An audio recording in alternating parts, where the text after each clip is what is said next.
Got these animals on some grain feed. This grain feed, it's some bagged feed, some high dollar bag feed that I purchased from a local store, and it's got a little bit of mold in it. And so I had bought 12 of these 12 bags of this grain feed, and then I went back to the store and I told them it was moldy, and so they gave me another 12 bags for free. But I don't think I'm going to be using this grain feed anymore. I'm going to go and buy a different grain feed from now on. I got the animals, the rest of it. And this morning I did end up with an animal that is sick. I got an animal that is sick, and he's over in the sick pen by himself. I got him medicated this morning. He doesn't have it too bad. So I gave him a shot of Zactran, and so my big thing about cattle antibiotics is that if the animal already has BRD, if they already have BRD, I am going to give them a shot of Zactran. And then when the animals first get here, I'm going to give them all a metaphylaxis dose of macrocin. And so that is my medication plan right now. And so essentially, when all the animals first get here, they're going to all get a dose of macrocin. If they're already having BRD, like right now, the animal already has BRD. He has it very lightly. He does have a little bit of BRD. If they already have BRD, I'm going to give them a shot of Zactran. And if they're having some sort of major diarrhea issue, I'm going to give them sulfamethazine tablets. And in terms of the vaccinations, I'm going to give them an intranasal vaccination spray for BRD, BVD, and Mannheimia hemolytica. And then I'm going to give them an injection for blackleg and tetanus. And but that's my entire medication for these animals. That's what I do in terms of giving these animals medication. And okay, so one of the things that I want to talk about today, I was thinking about this earlier, and I think it's going to be good information for y'all, is that, okay, you know, I said this earlier, I said this a little while ago, not a little while ago, but I said this a while back, a couple days ago. But when it first starts to get dry and hot, you know, here in Central Texas, up north of here, about an hour away, about an hour and a half away towards Oklahoma, Arkansas, and a little bit towards Louisiana, up in that region, up in the northeast corner of Texas, people grow a lot of soybeans. That's one of the most advantageous resources that I have in my area is soybeans. And a lot of people in the north, in between a lot of people in between Central Texas and the Panhandle, up there towards the Panhandle, in between Central Texas and the Panhandle, they grow a lot of peanuts. They grow a lot of peanuts in the area. And so I know my area, right? I always say you want to play to an advantage. You always want to put yourself in an advantageous position. If you believe you are going to have to play from a disadvantage, then relocate, right? I mean, go to an advantageous situation. That is also why when I make in a very good realistic example of this right now that I'm doing is my real estate deal. If I believe that it is going to put me in a disadvantageous situation to not have a running start, then I will go and find a different deal, right? I always want to play at an advantage. I always want to look for advantages. If I believe that I have a disadvantage, then I relocate. I move myself into a situation where I have an advantage. Always play from an advantage. You're going to hear me say this all the time, but if you're going to do something, make sure it is advantageous. Do not go and do disadvantage, because if you have a disadvantage, you are going to have to overcome that disadvantage just to get to like average, just to be doing average. You're going to have to overcome that disadvantage. And then to go to having just being average to just doing okay to being in an advantageous situation, you are going to have to put in more effort. And so if you look around long enough, over the course of time, there will always be advantageous situations that open up for you. There always will be. As long as you know what you're looking for, there will always be an advantageous situation somewhere. And so in between me and the Panhandle, they grow a lot of peanuts. You know, cattle, they can eat peanuts. They can eat peanut hay. And you know, in between me and the northeast corner of Texas, over there towards Arkansas, Oklahoma, and Louisiana, up in the northeast corner, they grow a lot of soybeans. They grow a lot of soybeans in that area. And so, you know, me as a, I always say, you know, what I've been saying, always playing at an advantage. Always play at an advantage. You know, always act upon an advantage. And so, you know, like if I was a massive feedlot, right? Like if I was a massive feedlot, if I had, you know, 100,000 animals, you know, if I had, you know, like let's say I had, you know, or even if I was just, you know, like on this field, if I had like you know, like whatever, you know, 500 animals on here, you know, if I had 500 animals on this field, like if I was like your typical feedlot, let's say I put 500 animals on here, you know, and or 400 animals or 350 animals or whatever it may be. There's probably somewhere between 350 to 500 animals. If I was your typical feedlot, I would probably, you know, well, I mean, so if I had like this is a very good example. If I had 100,000 animals, you know, I would not go out of my way to look for 100 bales of soybean hay under market price, right? I would, you know, I would be more or less, I would be purchasing all of my feed from a commodity broker, right? I would probably be purchasing my feed from a commodity broker, and then I would be, you know, utilizing that. But me for what I do, if I purchase, you know, if I purchase 50 bales of hay, it will last me like an entire year, granted that I grow my own grass. If I grow my own grass, I can, you know, 50 bales of hay, about 75 bales of hay will last me about an entire year. And so if I go on the market and I take a look around, I can find, you know, a 12 to 14% TD or a 12 to 14% protein, 60 to 65% TDN hay. I can find that, you know, I can find 100 bales of that, you know, at some point throughout the year, it will become available and then it will be under market value, right?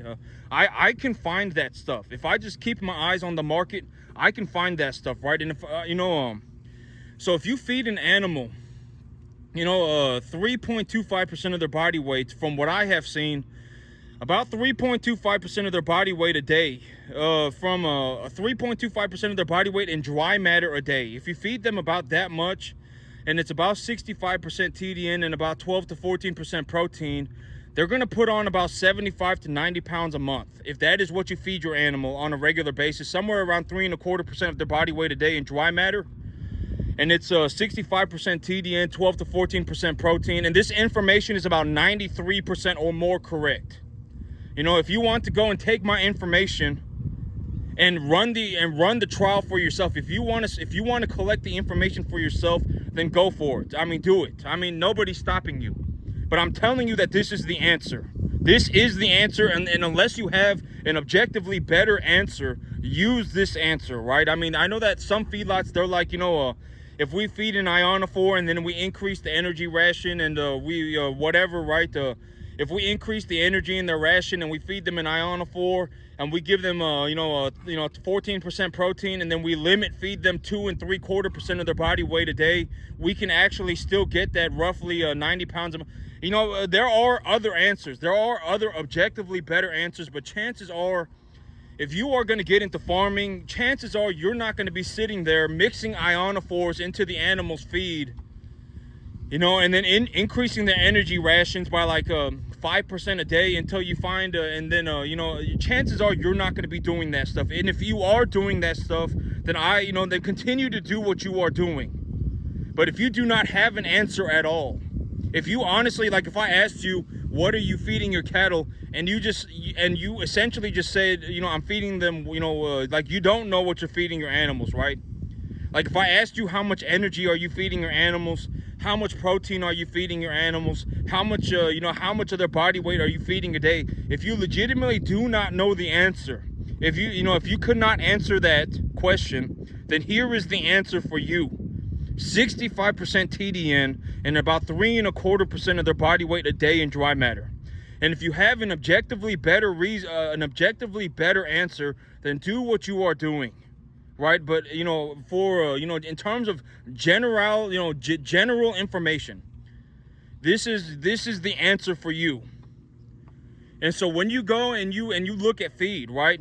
When you go and you look at feed and you say, okay, I need to feed about 3.25% of their body weight a day, and if you leave your animals a bale of hay, if you put round bales of hay out for your animals, you need to understand that they're going to throw about 30% of that on the ground. About a third of the bale is going to go on the ground. The animal's going to rip at the bale. They're going to throw it everywhere. They're going to, they're not going to eat the stuff that's touching the ground because it's wet. And about a third of your bale is going to go to waste. And so you need to, if you have a farmer, they'll usually know about how much each bale weighs. And in my when I purchase hay, I make sure to get my bales weighed, right? I make sure to get my bales weighed. They'll stack them up on the truck, and then they'll go to a scale. And when they go to the scale, it will weigh the load, and then I can divide the weight of the load by the number of bales, and then I know how much each bale weighs on the average. And I always pay per ton. You do not want to pay per roll. If you pay per roll, you don't know what they're doing. You want to pay per ton. You want to pay per ton. I'm just going to say I always pay per ton. If they do not offer me a tonnage price, then I do not buy. If they do not offer me a forage analysis on their hay, on their feed, I do not buy. They always need to give me a feed analysis, and they always need to give me a tonnage weight. I always require that. If they do not offer me either one of those things, then I do not buy. And so if you have a bale of hay, let's say, and you got a 1,000 pound bale of hay, about 300 of that 1,000 pounds is going to go on the ground. About 250 to 300 pounds of that hay is going to go on the ground one way or another. The animals are going to throw it on the ground, or the hay is going to be touching the ground and it's going to get wet, and the animals are not going to want to eat it. And so you got a 700 pound bale of hay, essentially, is what you're feeding your animals. And if you got a 700 pound bale of hay, and always 3.25% of their body weight a day, and if you look at the forage analysis, it will also tell you how much moisture is in the bale. It'll tell you 12% or 14%. It will tell you how much moisture is in the bale. And so you can roughly estimate this. If it's 12% moisture, if it's 10% moisture, that means 70 pounds of the 700 pounds is water.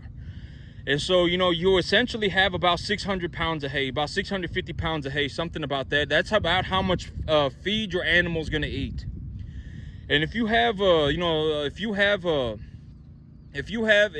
to run that at 3.25%, that's 6 point, you take, oh man, I'm not going to do math on camera, because if I do math on camera, it's going to mess it up. Anytime that I do math, I always make sure to sit down at a table with a calculator, because if I like a 650 divided by 3.25, I don't know. I need a calculator. And so, I already know that that's one of my big problems, is that I cannot do math. And so anytime, I reflexively, anytime that I need to do math, I always write it down, and I always double check my answers with the calculator. I just anticipate that I'm going to be wrong. And then, I go and get a calculator. But you can actually run the estimates. If you anticipate that you need to feed your animal 3.25% of their body weight a day in dry matter, and let's say the average weight of your herd is 400 pounds, you're going to need to feed your animals about 15 pounds of feed a day. Of that particular feed, you will need to feed them about 15 pounds a day. And if you feed them 15 pounds a day, you can get the cost of what it costs you to pay for that feed, right? Because you have, if you ask for the price per tonnage, and then you also take a forage analysis of your feed, you can have an estimate of how much you pay. Or not even an estimate. Well, it's an estimate, because if it's real dry outside and the ground is dry, then the animals will eat more of the hay, because if they throw the hay on the ground, it's still dry, and so they'll pick it up and eat it. And so, it's an estimate, right? It's an estimate. It's an estimate. And so if you take 3.25% of your animal's body weight, let's say you take a look at your herd and you say, when I look at these animals, the average weight of my animals is probably about 500 pounds. And if the average weight is about 500 pounds, and you go, well, if I take the high end estimate, they're going to need to eat about 20 pounds a day. And if they eat about 20 pounds a day, they're going to put on about 2.5 to 3 pounds a day, right? And so you take your numbers and you take a look at them, and you go, okay, well, if my animals are eating If my animals are eating 20 pounds of feed a day, and it costs me, let's say it costs me $75 to purchase, 750 of this, just to make things easy. Let's say it costs me $75, or excuse me, let's say it costs me $100 to purchase 75 pounds or 750 pounds of feed. Then you know, if your animal needs this much, I can do. If I make the numbers very simple, I can do it. And so if you need to feed your animals roughly 25 pounds a day, and you pay $100 for 750 pounds of feed, then you know that it's going to cost you about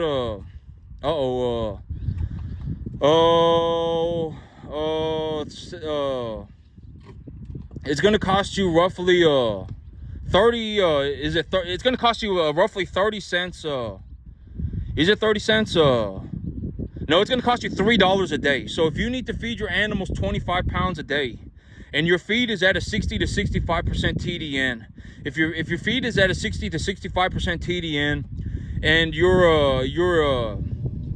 your protein is at 12 to 14%, and if you feed the animal that feed, and it costs you $3 a day, but your animal puts on 2.5 pounds, and that 2.5 pounds is valued at $5. Let's say you lowball yourself and you're feeding your animals 3 pounds of feed a day, but you're putting on $5 worth of gain, then you're essentially making like a 75% return on your money.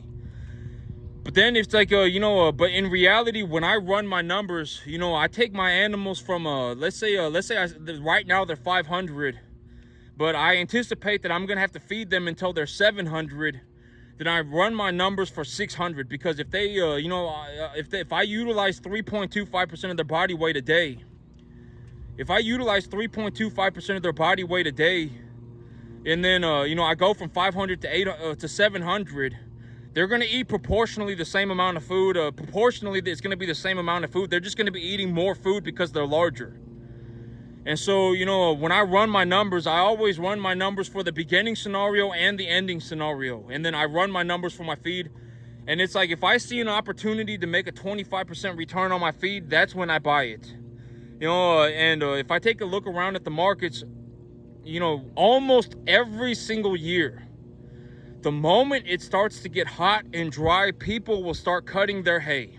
Almost every single, it's like clockwork, all the time. The moment it starts to get very hot and very dry, like if it starts to go over 95 on a regular basis, if it's over 95 on a daily basis, and we don't have rain for 2 weeks, like I look at the forecast and it legitimately says 0% rain for the next 2 weeks. Heat wave incoming, right? There is a heat front about to hit the area, 95 degrees or higher every single day for 2 weeks straight. 0% chance of it raining for 2 weeks straight, right? It's the first time that this has happened all year.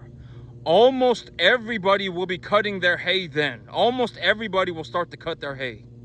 And when everybody cuts their hay, the price of hay will fall. There is almost always an opportunity at that point in time to purchase feed at a below market value.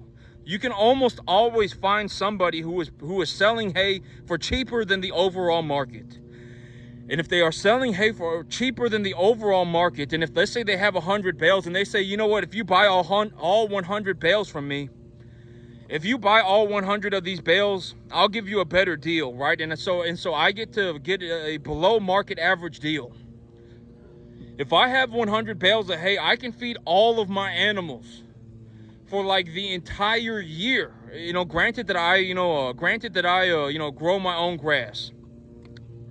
And if I pay, let's say I pay $65 a bale, that's $6,500, right? And I legitimately, and I now have $6,500 worth of feed that I can feed to my animals and make a 30% return on. So when I finish feeding the $6,500 worth of feed, I will have put on about $9,000 to $10,000 worth of gain on my animals.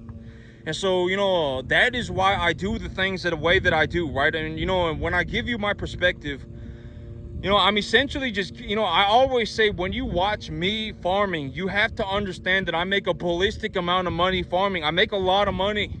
At the end of the day, I make a lot of money. And so, and when I give you my ideas, I am looking to be as objectively straightforward with you as I can. Right? I'm just giving you, this information is 93% or more correct. So if let's say you take a look at your area, and I'm not saying that you should go and buy soybeans and peanuts. You should take a look at your market and find something that is advantageous to you. If you have a lot of cheap alfalfa around you, granted that the feed qualities are met, as long as it is around 12 to 14% protein and about 60 to 65% energy, then you're good to go, right? I mean, you're good to go. You can utilize whatever it may be. I mean, if it's a mixture of distiller grains and roughage material, if you live next to an oil refinery and you get distiller grains for cheap, then purchase distiller grains. If you live next to a giant beer brewery and you get brewer grains for free, or not for free, if you actually know some of these small breweries, they'll actually give away their brewer grains for free, but they don't have much to begin with. It's not really worth going over there and pick it up and then bring it back. And then it's usually wet brewer grains, and so it'll mold really fast. But if you live next to an oil refinery and you can get distiller grains for cheaper than the market average, then buy distiller grains, right? And if whatever it may be, if you have a dairy next to you and they're selling their dairy quality hay for under market average, then go and purchase that dairy quality hay, whatever it may be, as long as it is between 12 and 14% protein and 60 to 65% energy, then you're fine. 2-to-1 calcium phosphorus ratio. And if they do not have a feed analysis, I do not buy. Anytime that I go and granted that if I go and I take a look at their field and I say, okay, well, I see the hay that they are harvesting and I know what it is. It's if it's like a roughage quality hay and I'm paying roughage quality prices for it, then sure, I'll buy it. If I can see what they're harvesting and I can eyeball it for myself. But almost all 99% of the time, unless they take me to the field that they are harvesting the hay from and have me look at the hay and then they harvest it, unless that is the situation, even then I do not want to buy that hay, right? I always ask for a forage analysis, and then I always get a weight on the hay. I need them to weigh the hay. I need them to take it to the scales and weigh it. If they do not weigh it and they do not give me a forage analysis, I do not buy. Simple as that. I mean, it just is what it is, right? And so, these animals, if you put them on about a 60, 65, you want to put them on about a 65% energy diet, and you want to put them on about 12 to 14% protein, and then you watch them eat, and if they eat all of their food very fast, then feed them more food. It's that simple, right? If you feed them a whole bunch of food and they don't eat all of it within 24 hours, then decrease the amount of food that you're giving them. It's as simple as that.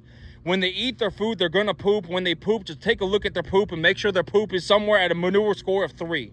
A 2 or a 4 is fine, but you do want to get, if they are at a 2 or a 4, you do want to, adjust their diet, right? I mean, if their manure score is at a 2 or a 4, you do want to adjust their diet.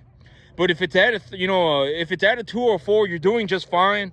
You're doing okay. You just want to adjust their diet. So you do want to make sure that you do adjust their diet to bring them back to that 3, right? And so you take a look at their manure. You want to make sure that the manure score is at about a 3. If it's at a 2 or a 4, you're doing okay. You just want to adjust their diet a little bit. And that's it. That's all you need. That's everything. And if you objectively have a better idea, if you are doing something that is an objectively better idea than what I am presenting to you, then do it your way. Do not do it your way. Don't change what you're doing to do it my way, or to do it the way that I'm doing it, not my way. I'm not going to say my way, because this way, the way that I'm doing it, it's it's public information. I mean, you can go and look this up. You can look up all this stuff on the internet for free if you want to. If you want to look up how to formulate a cattle diet, you can go on the internet and look it up. If you want to take a look at, whatever it is that you want to do, you can look it up on the internet for free. This is not the way. This is not my way. This is the way that I'm doing it, right? And I'm not the only person doing it this way. There are a lot of people doing it this way. And if you have a better idea than me, then do it your way, right? And so here within about the next month, I'm gonna buy some hay. I'm gonna buy some hay. I'm gonna be looking for hay at a below market price, at a below market average. And if I, the big idea of purchasing feed is that if I can purchase feed, let's say I buy $5,000 worth of feed. If I buy $5,000 worth of feed, but when I'm done feeding it to the animals, I make $7,500. I don't care about the $5,000 anymore. The $5,000 is negligible money. If I take a look at something and I say, you know what, if I put $5,000 into this thing, over the next year, I will make $7,500 on it. I will make $7,500 on it. Then I do not care about the $5,000 anymore. The $5,000 is negligible money. And so that is what is going through my head. I am looking for a cost advantage, I'm looking for an advantageous situation. I'm looking for an advantageous scenario to purchase feed. And I'm gonna, when I have that advantageous scenario, usually this advantageous scenario arises on the beginning of the, when the heat wave first starts. When it first starts to get hot outside, when it first starts to get dry outside, usually that is when I have the most advantageous situation. And when I see the advantageous situation, it's like, in my mind, what is going on is I'm going to put $5,000 into this thing. And when I put $5,000 into this thing, I'm going to make $7,500 back. I'm going to make, over the course of a year, I'm going to make $7,500, $8,500 back on this thing. And so the $5,000 that I put into the thing, it does not matter to me anymore. It is irrelevant to me. Granted that what I am doing is objectively correct, right? Like if I have an idea and I genuinely, for whatever reason, believe that I can put $5,000 into the thing and I'm going to make $7,500. But, in reality, what ends up happening is that I put $5,000 into the thing and then I end up losing all my money. That's very bad. You don't want to be, that's what I call going 180 degrees in the wrong direction, right? It's like when you make your plans, you want to make sure that they are objectively correct. They need to be objectively correct.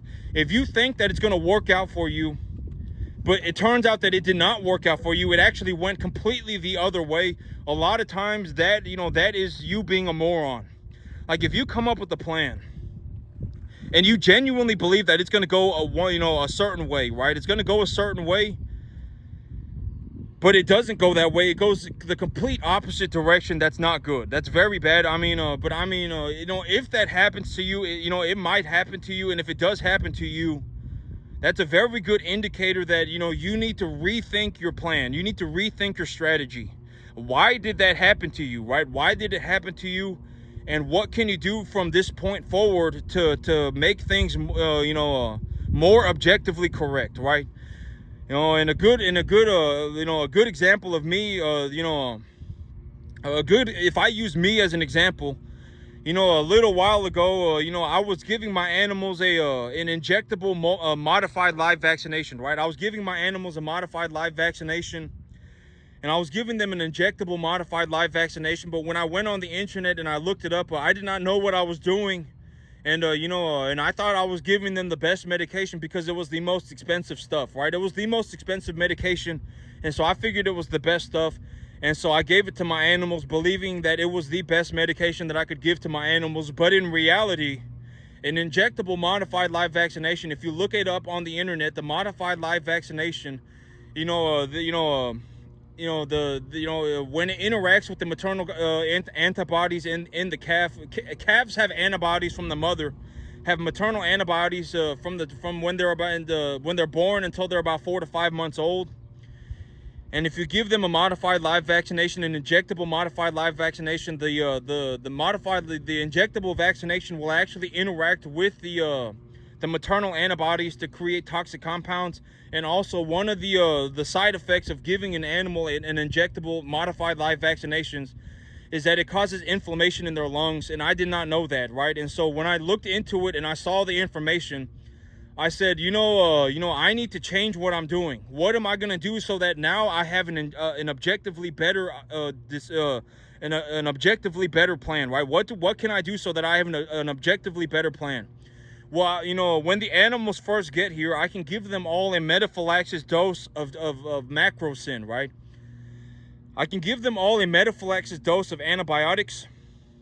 And then, when the animals, when they first get here, I can do that. And then instead of using an injectable modified live vaccination, I can give them an intranasal spray. If I give them an intranasal spray, they will not have the inflammation in their lungs, and the intranasal spray will not interact with the maternal antibodies to create toxic compounds, right? And it will still give them the vaccination for BRD, BVD, and Mannheimia hemolytica. It will still do all three. And so when I take a look at, and when I look at my plans, I said, this was what I was doing. This is objectively a better idea. And so what I'm going to do is go with the better idea, because the better idea is objectively, it's just objectively a better idea, right? It's not like it is objectively a better idea. And so this is what I mean by, like, when you make plans, and I've always said this before in the past too, but you always want to be improving. You always want to be putting yourself in a situation where you are objectively doing better for yourself all the time. You want to make sure that you are moving in a forward direction. Because if you do not have a forward direction, what's going to happen is you're going to start going all over the place. Oh, tomorrow I'm going to go and do this, and then tomorrow I'm going to do that. Tomorrow I'm going to do this, and then I'm going to do that. Next week I'm going to do this, and the next week I'm going to do that.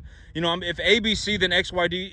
If I do this moronic plan, right? Oh my God, and then I'm going to go and I'm going to scrape the last $20 out of my bank account, and when I scrape the last $20 out of my bank account, over the next 2 days, I'm going to scrape the last $20 out of my bank account. You're going to go all over the place. You are going to go one way, and then you're going to go another way, and then you're going to go another way, and then you're going to go another way, and then you're going to go, oh my God, well, I fell out of heaven at 7. My life is a mystical, magical journey. I've never ran cattle before in my life, but I'm going to go and, I've never farmed a day in my life, but I'm going to go and run cattle, and then, and then I'm going to go and, oh my God, well, and then you're going to go all over the place. And if you go all over the place like that, you are not going to be able to move in, you are not going to make much distance. You have to learn to move in a straightforward line. I am moving in this direction because it is a forward direction. I'm not just, I'm not going to wake up tomorrow and just magically go in a different direction. You have to move in a straightforward line. Why am I going this way? Why am I changing my animal's medication from a modified live vaccination to an intranasal spray? Why am I doing that? Because if I do that, the intranasal spray will not cause inflammation in the animal's lungs, and it will not come into, it will not interact with the maternal antibodies from the animals. A lot of my animals that I bring in are under 5 months old. A majority of the animals that I bring in are under 5 months old. And so a majority of my animals are going to have maternal antibodies. And if they have maternal antibodies, and I give them a shot of macrocin, I give them a dose of macrocin. The macrocin will essentially stop them, will help them not get sick. It will hey, leave them alone. The macrocin will essentially help them not get sick. And then, I can utilize the animal will still have maternal antibodies. The macrocin will help them not get sick, and then the intranasal spray will give them a vaccination against illness. And it will not cause inflammation in their lungs, and it will also not interact with the maternal antibodies. I am moving in a straightforward line. Objectively, and how will I know that I'm moving in a straightforward line? The number of animals that I have die will go down. That is how I will gauge it, right? I will be able to have more calves survive. At the end of the day, the reason that I am doing this is so that I have more animals survive, right? And so, move in a straightforward line. Don't go from one way to another way, and then to another direction, then to another direction. And the next thing you know, you're just doing circles. And, it's been 3 months and you're legitimately still doing, because here's the thing. It's like, if you're doing the exact same thing that you are doing, if you are doing the exact same thing today that you were doing 3 months ago, if you are doing the exact same thing today that you were doing a year ago, it is a very clear indicator that you are running around in circles. You are not moving in a straightforward line. You need to move forward in a straightforward line. Right? Like this, the medication plan that I came up for the animals is something that I came up with over the last about 3 months, right? And when you take a look at my field,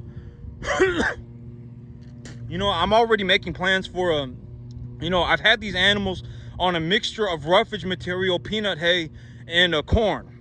But here in the next month or so, I'm probably going to change. I'm going to change them over to soybeans, right? More than likely I will change them over to soybeans. More than likely I will, right? And why am I going to change them? But the why am I going to change them to soybeans? I don't really want to. Long story short, if you feed these animals soybeans, if you feed them soybean rolls, if you give them rolls of soybean hay out right now and it rains on the hay, it will mold very quickly, and it will also get very hot. If you've ever had a fresh pile of grass and you just piled it up, it's going to get very hot because it's going to get very hot. And so if you put soybean hay out for these animals while it's still raining, if it's still very wet outside and you feed your animals soybean hay, the hay is going to mold very quickly. It's going to mold very quickly, and then it's not good for the animals. And so I'm going to feed the animals soybean hay when it's hot and dry outside and I can get it at a market advantageous price. And so if you are doing the same thing today as you are 3 months, and your plan is to do the same thing in 3 months as you are doing today, that is a very good indicator that you are doing circles. You are doing circles. You are not moving forward in a straightforward pattern. And here's the thing, and this is also something that I don't get a kick out of saying it, but a lot of people move backwards. They do worse today than they do a month ago. They do worse today than they do 3 months ago. They do worse today than they were doing a year ago. They are doing worse, right? And you don't want to be in that situation either. If you are doing worse, you want to put yourself on an upwards trajectory. I always talk about this, but you need to put yourself on an upwards trajectory, right? Like if you listen to the things that I'm talking about, it's like, this is my plan to make money, right? This is my plan to make money. And as of right now, I do make a ballistic amount of money, right? I make a lot of money. I probably make more money on 10 acres than most people make on 100. I make more money on 10 acres than most people make on 250 acres. I make a ballistic amount of money. And, I'm giving you my ideas, and I'm being as straightforward with you as I can with my ideas.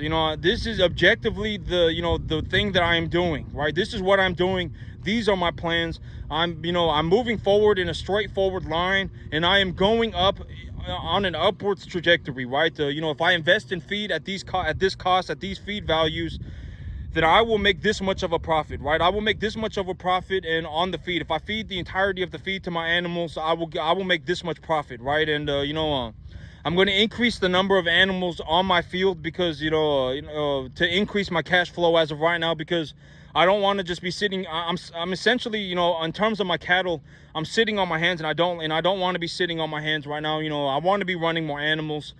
And so I'm going to bring in more animals. I've changed up the medication plan for my animals, so that it is objectively a better idea for my animals, right? I got all these things going on, and if you listen to all three of my ideas, you're going to realize that I am moving in a straightforward line, and it's going to put me in, and I'm moving in an upwards direction, right? I'm doing better for myself. I'm not coming up with some worthless plan, right? I'm not coming up with some moronic scheme. Oh my God, if I do ABC, then it's going to turn into XYZ. Oh my God, I'm going to go and ask this person for help, and I'm going to go and ask that person for help, and I'm going to go and ask this person for help. I'm not doing any of that stuff, right? No, nothing moronic, right? I'm going to do this. I am going to do this, right? I'm going to change up my animals. I will change up my animals' medication. I will change up my animals' feed. I will be doing this. I will be doing. I will be working on my grass. I will be doing the things that I need to get done, right? And it's going to move me in an upwards direction and in a straightforward line. All of my plans are like that, right? And if 93% of what I do turns out to be correct, if 93% of what I do turns out to be correct, the 7% that is incorrect is irrelevant. I've said that like 50 times, I've said that like 50,000 times already. If I'm 93% correct, that's perfectly fine. If 7% of what I do is incorrect, it is irrelevant. The 93% will override all of that. It won't matter. As long as I am 93% correct, it does not matter. But that's it for me today, YouTube. Y'all have a good one.